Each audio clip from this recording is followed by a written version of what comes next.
Hari-hari ini, nepotisme dirayakan sebagai satu kebenaran, sebagai satu kewajaran. Inilah batas-batas moral yang roboh. Karena itu kita mestinya terpanggil untuk menghidupkan kembali cahaya kebenaran. Bahwa nepotisme adalah kejahatan, bahwa bangsa kita tidak akan pernah maju di atas fondasi nepotisme itu sendiri. Karena itu demokrasi di tengah kegelapan ini harus kita hidupkan kembali dan ini menjadi tanggung jawab kita bersama sebagai warga negara. Sekali kita menganggap demokrasi sebagai taken for granted, maka saat itulah demokrasi mati. 3 hal itu yang saya titipkan pesan kepada saya sendiri dan juga kepada kita semuanya untuk menjadi cahaya di tengah robohnya tatanan moral, untuk menjadi cahaya di tengah kegelapan demokrasi, dan untuk menjadi cahaya di tengah kerusakan konstitusi.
Assalamualaikum warahmatullahi wabarakatuh.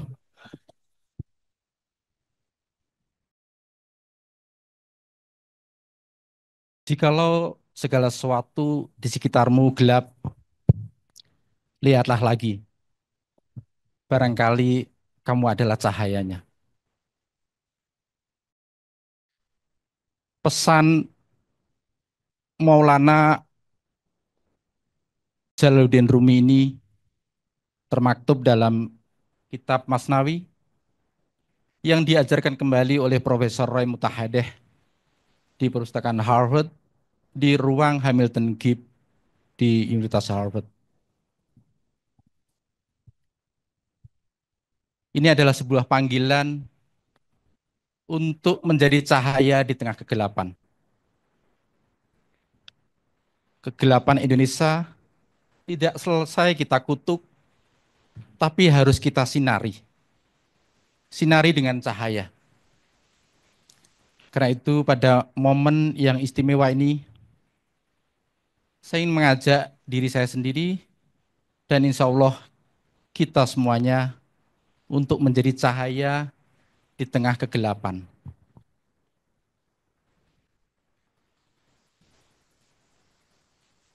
Pertama, menjadi cahaya di tengah kegelapan moralitas bangsa. Kita memasuki satu fase di mana bangsa ini ditandai dengan robohnya tatanan moral. Sehingga bangsa ini tumbuh menjadi satu bangsa tanpa jiwa. Nation without soul. Satu bangsa tanpa karakter. Nation without karakter. Konsekuensi dari satu pertumbuhan bangsa tanpa jiwa dan tanpa karakter adalah robohnya batas-batas moral antara yang baik dan buruk, benar dan salah. Ketika batas-batas moral antara yang baik dan buruk roboh, maka kita menghadapi satu situasi di mana kita tidak bisa membedakan mana yang benar dan salah, mana yang baik dan buruk. Di tengah robohnya tatanan moral itu, saya mengajak kepada kita semuanya untuk menjadi cahaya, menjadi lentera penerang di tengah kegelapan moral. Nepotisme, waktu kita meruntuhkan Soeharto, adalah bagian dari kejahatan. Hari-hari ini, nepotisme dirayakan sebagai satu kebenaran, sebagai satu kewajaran. Inilah batas-batas moral yang roboh. Karena itu kita mestinya terpanggil untuk menghidupkan kembali cahaya kebenaran. Bahwa nepotisme adalah kejahatan, bahwa bangsa kita tidak akan pernah maju di atas fondasi nepotisme itu sendiri. Kebenaran harus kita hidupkan kembali. Karena apa? Karena mereka yang tidak suka pada kebenaran adalah yang memuja fasisme. Hitler adalah salah satu contoh bagaimana dia naik ke puncak kekuasaan melalui instrumen demokrasi dan akhirnya membunuh demokrasi. Hitler adalah contoh bagaimana dia menghancurkan kebenaran demi untuk merayakan fasisme. Kebenaran itu harus kita hidupkan karena kita tidak ingin hidup di satu fase di mana post-truth menjadi kemenangan. Post-truth, kata Profesor Timothy Snyder, profesor di Yale University, adalah satu tangga menuju fasisme. Karena itu pesan pertama adalah kita semua terpanggil untuk mencintai tanah air dengan menyalakan cahaya kebenaran di tengah kegelapan moral. Ajakan kedua adalah ajakan untuk menjadi lentera penerang di tengah kegelapan demokrasi. Demokrasi hanya dipakai sebagai jubah, sebagai topeng bagi keberlangsungan otoritarianisme yang begitu banal. Demokrasi tidak disertai dengan satu panduan moral yang tidak tertulis. Dua profesor Harvard, Profesor Stephen Levitsky dan Daniel Ziblatt menyebutnya sebagai unwritten norms of democracy. Pertama adalah saling toleransi, saling menoleransi, mutual toleration. Demokrasi dan konstitusi tegak karena ditopang oleh etika untuk saling menoleransi satu sama lain. Yang terjadi hari-hari ini adalah toleransi dirusak dengan politik intimidasi, dengan politik teror, dengan politik ketakutan kepada mereka yang berbeda dengan kekuasaan. Karena itu kita menghidupkan kembali demokrasi yang ditopang dengan spirit untuk memberikan toleransi kepada semuanya. Agar mereka juga memberi kesempatan yang sama untuk memajukan Republik ini, untuk memajukan Indonesia Raya yang kita cita-citakan bersama.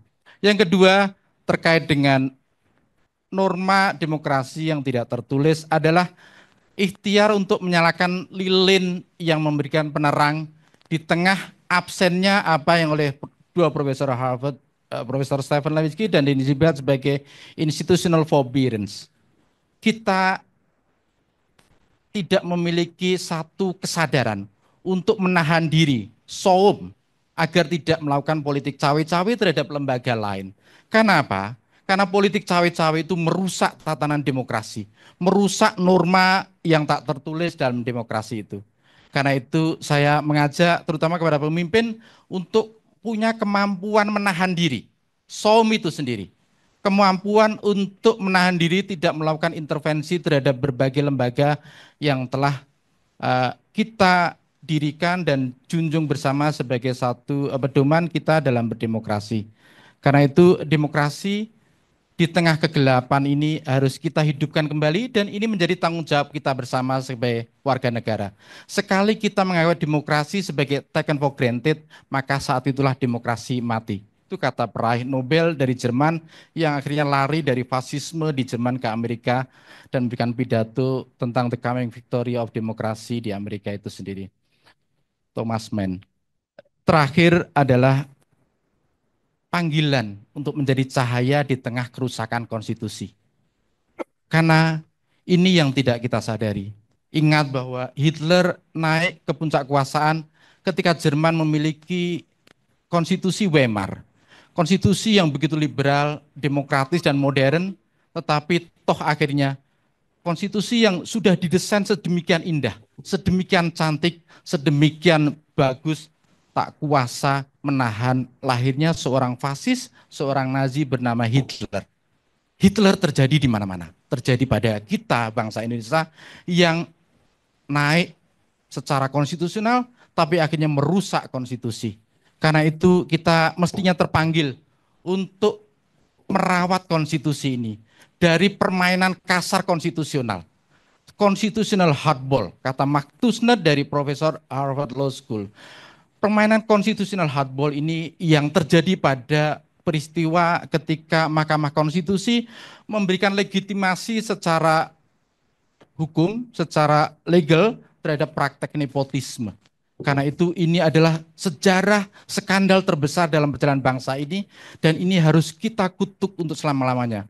Bahwa tidak dibenarkan menggunakan instrumen hukum sebagai permainan kasar konstitusional demi ambisi kekuasaan.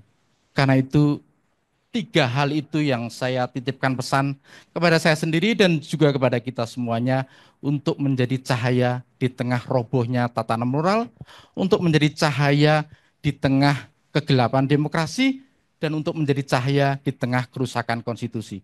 Ini panggilan pada kita semua untuk mencintai tanah air dengan perasaan untuk berbakti kepada tanah air. Tanah air yang dicita-citakan oleh para pendiri republik, oleh Bung Hatta, oleh Bung Karno, harus selalu kita semai, kita tumbuhkan, kita cintai dengan sepenuh hati. Hanya dengan cinta pada tanah itulah insya Allah Republik ini dapat maju, insya Allah bangsa Indonesia dapat makmur, gemah ripah, loh jinawi. Terima kasih. Wassalamualaikum warahmatullahi wabarakatuh.